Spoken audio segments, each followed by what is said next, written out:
मिरलाइन के तैरते शहर में लोग एक अजीब फूल के बारे में फुसफुसाते थे। ब्लू कर्स्ड ऑर्किड एक दुर्लभ फूल जो चांदनी में चमकता था और जिसके बारे में कहा जाता था कि ये भाग्य या बर्बादी लाता है। अधिकांश का मानना था कि ये किंवदंती महज एक सोने की कहानी थी, लेकिन 3 बहनों लिया, मीरा और सेरा के लिए ऑर्किड सब कुछ बदलने वाला था। बहनें मिरलाइन की सबसे निचली परत पर स्थित एक छोटे से बादल घर में रहती थीं। उनके माता पिता वर्षों पहले गायब हो गए थे, जिससे लड़कियों को अकेले ही गुजारा करना पड़ा। लिया सबसे बड़ी हलचल भरे स्काई मार्केट में एक सहायक अकाउंटेंट के रूप में काम करती थी। मीरा, मंझली बहन, सिक्के कमाने के लिए जादुई पोस्टर बनाती थी। सेरा, सबसे छोटी, अभी भी स्कूल में थी, जिज्ञासु और निडर। एक रात मीरा बाजार से पीली पड़कर लौटी। मैंने इसे देखा, उसने फुसफुसाया, सांस कांप रही थी। Blue orchid. और कोई मेरा पीछा कर रहा था। लिया जम गई। सेरा हाँफ उठी। किंवदंती फिर से सामने आ गई थी। मीरा ने अपना थैला खोला। उसके अंदर एक छोटा सा शीशे का डिब्बा रखा था। एक फूल अंदर चमक रहा था, चमकीला नीलमणि नीला, तरल चांदनी की तरह घूमता हुआ। तुम्हें ये कहाँ से मिला? लिया ने फुसफुसाते हुए पूछा। एक अजनबी ने इसे गिरा दिया, मीरा ने कहा। उसने कहा, इसकी रक्षा करो इससे पहले कि वो तुम्हें ढूंढ ले। फिर वो भीड़ में गायब हो गया। लिया ने तुरंत खिड़कियां बंद कर दी, उन्हें ताला लगा दिया। अगर ये असली ब्लू ऑर्किड है, उसने फुसफुसाया, तो हम खतरे में हैं। इसकी वजह से लोग गायब हो गए हैं।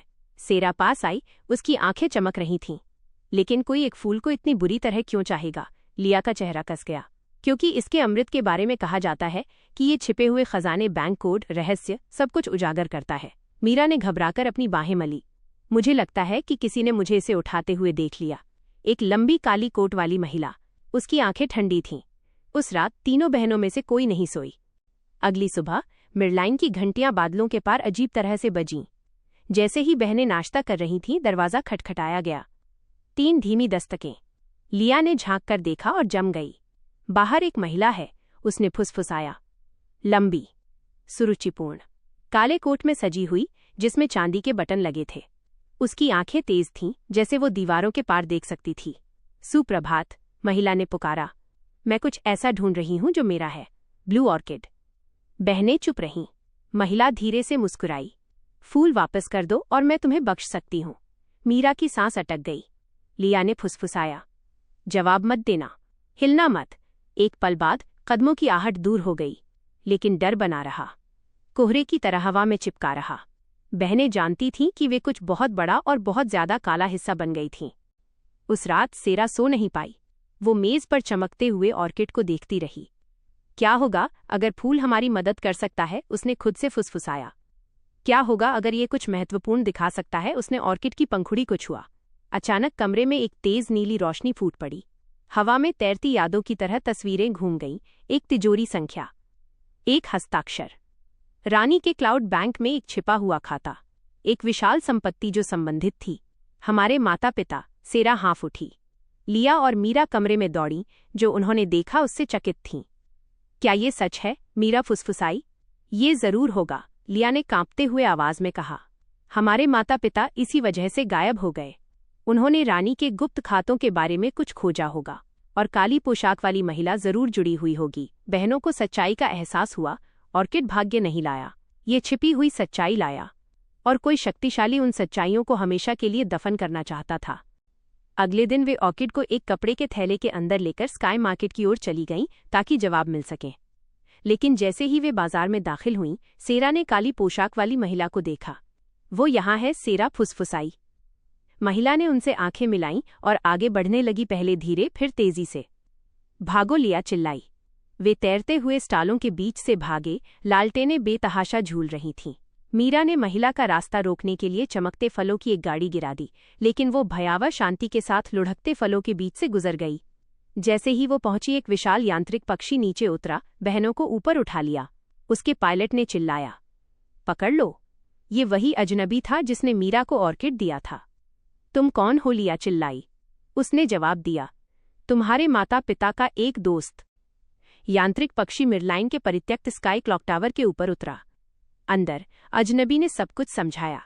तुम्हारे माता पिता ने पता लगाया कि रानी एक गुप्त क्लाउड खाते में चोरी किए गए खजाने छिपा रही थी। ऑर्किड सच्चाई को उजागर करने की कुंजी है। उन्होंने उसे बेनकाब करने की कोशिश की, लेकिन काली पोशाक वाली महिला ने उन्हें पकड़ लिया। वह रानी की शैडो गार्ड है। क्या हमारे माता पिता जिंदा हैं? मीरा फुसफुसाई। अजनबी हिचका, फिर धीरे से सिर हिलाया। वे हैं, लेकिन साइलेंट क्लाउड्स में कैद हैं। सेरा की मुट्ठियां कस गईं। तो हम उन्हें बचाने जा रहे हैं। अजनबी मुस्कुराया। इसलिए मैं तुम्हारे लिए आया। अचानक टावर का दरवाजा जोर से खुला। काली पोशाक वाली महिला अंदर आई। उसका कोट पंखों की तरह फड़फड़ा रहा था। मुझे ऑर्किड दो, वो फुफकारी। नहीं लिया, चिल्लाई। अपनी बहनों के हाथ कसकर पकड़े। ऑर्किड से फिर से नीली रोशनी फूटी, लड़कियों के चारों ओर एक ढाल की तरह घूमने लगी। महिला झपटी। अजनबी ने उससे लड़ाई की, लेकिन वह बहुत शक्तिशाली थी। तो सेरा आगे बढ़ी, ऑर्किड को ऊंचा उठाया। तुमने हमारे परिवार को चोट पहुंचाई, उसने फुसफुसाया, और अब तुम्हें सच्चाई का सामना करना होगा। ऑर्किड इतनी तेजी से चमका कि टावर घूमते हुए दृश्यों से भर गया। रानी के अपराध, चोरी किए गए खजाने, कैद माता पिता। काली पोशाक वाली महिला चीख पड़ी, अपनी आंखें ढक लीं, क्योंकि सच्चाई ने उसके भ्रम तोड़ दिए। जादू की एक चमक ने उसे टावर से बाहर निकाल दिया, जिससे वो बादल की सीढ़ियों पर बेहोश पड़ी रह गई। ऑर्किड की शक्ति से गुप्त खाते पूरे शहर में उजागर हो गए। रानी ने अपना शासन खो दिया। छिपे हुए कैदी आजाद कर दिए गए, और उनमें से बहनों के माता पिता। जब परिवार आखिरकार फिर से मिला, तो सभी की आंखों से आंसू बह रहे थे। तुम लड़कियां इतनी बहादुर थीं, उनकी मां ने फुसफुसाया। लिया ने उन्हें कसकर गले लगाया। हम सिर्फ सच्चाई चाहते थे। एक साथ वे ब्लू ऑर्किड को सबसे ऊंची बादल चोटी पर ले गए। मीरा ने इसे धीरे से लगाया। सेरा ने फुसफुसाया, तुम नुकसान के लिए नहीं, बल्कि अच्छाई के लिए चमको। और जैसे ही ऑर्किड चांदनी में शांति से चमका, मिरलाइन ने आखिरकार फिर से आजादी से सांस ली। श्राप टूट गया था।